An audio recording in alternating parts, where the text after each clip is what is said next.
আমার সাথে এক সময় দেখা করার জন্য সেনাবাহিনীর একজন সাবেক মেজর জেনারেল, তিনিও জেলে আছেন এবং তিনি মৃত্যুদণ্ড মাথায় নিয়ে আছেন। তিনি দেখা করতে আসলেন। তিনি দেখা করতে এসে তার কিছু অভিব্যক্তি তিনি ব্যক্ত করলেন আমার সামনে। আমি বললাম যে দেখেন, জেল আমাদের জন্য নতুন কোনো জিনিস না। আপনারা চোখের সামনেই দেখেছেন যে দলের সংগঠনের কেন্দ্রীয় নেতৃবৃন্দ, জাতীয় নেতৃবৃন্দ হাসি মুখে মহান আল্লাহর মুলাকাতের জন্য ব্যাকুল হয়ে ফাঁসির মঞ্চে উঠতে পেরেছেন। তাদের সহকর্মীদের এটাই রাস্তা, আমাদের বিকল্প কোনো রাস্তা নেই। তো উনি হাসতে হাসতে বললেন, সবাই শহীদ হয়ে গেলে আপনারা যা চান সেইটা এখানে কায়েম করবে কে? আমি বললাম যে ওইটা আমরা চাইলেও সবাই শহীদ হতে পারবো না। আল্লাহ যাদেরকে চাইবেন তারাই কেবল শহীদ হবে। এটা সবার কিসমতে জুটে না, এটা রেয়ার গিফট আল্লাহ তাআলার পক্ষ থেকে। বরঞ্চ বেশিরভাগ মানুষকেই আল্লাহ গাজী করবেন, এটাই সঠিক। কিন্তু চাওয়ার আকাঙ্ক্ষাটা আমাদের সকলেরই আছে কম বেশি। উনি বললেন যে আমি তো তাই লক্ষ্য করছি, আমি নিজেই সেনাবাহিনীর এত বড় দায়িত্বে ছিলাম, বিভিন্ন ঝুঁকিপূর্ণ দায়িত্ব পালন করেছি, আমি নিজে মাঝে মধ্যে হতাশ হয়ে যাই। কিন্তু আপনাদের একজন কর্মী সমর্থককেও দেখি যে না, তারা হতাশ না, তারা দারুণ আশাবাদী। হ্যাঁ, আপনাদের কারণ একটাই, এই হতাশ না হওয়ার, যে আপনারা আল্লাহর উপরে পূর্ণ ভরসা রাখেন।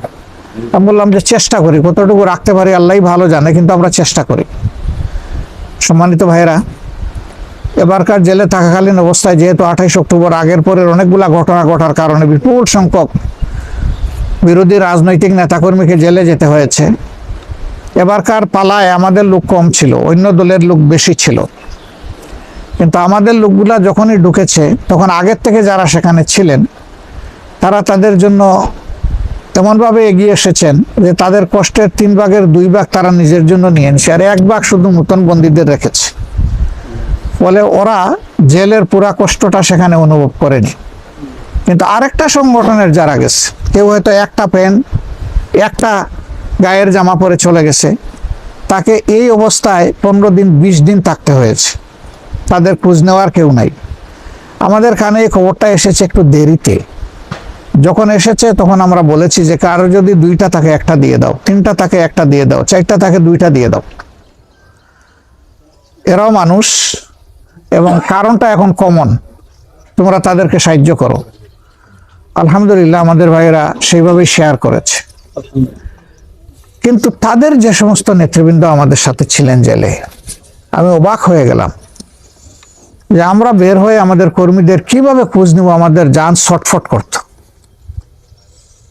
আমি প্রতি শনিবার লাইব্রেরিতে যাওয়া আমার জন্য অতি জরুরি না, আমি আমার সেবকের মাধ্যমে বই সংগ্রহ করতে পারি। কিন্তু আমি শুধু যাইতাম যে কিছু লোকদের সাথে আমার দেখা হবে, একটু খোঁজখবর নিতে পারবো।